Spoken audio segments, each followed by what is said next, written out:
Napapagod ka na rin ba?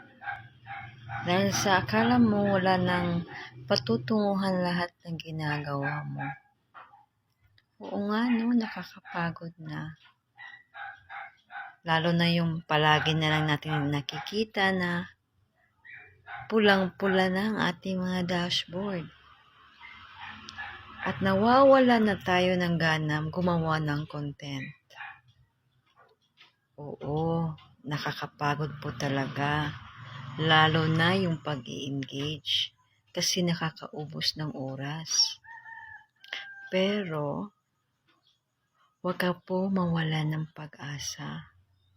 Lahat po tayo napapagod, hindi lang po ikaw.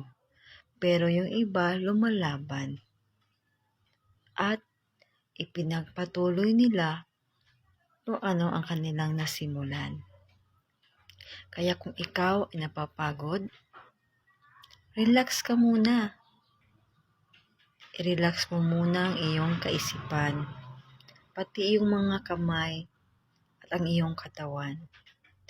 At pag okay ka na, bumalik ka na at gumawa ulit. Diba? Kaya mo ito inon?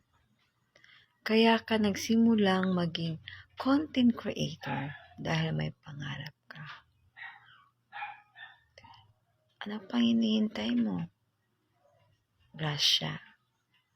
Walang ganon. Kailangan natin pagsikapan ang lahat ng bagay. Walang instant sa mundo. Oo.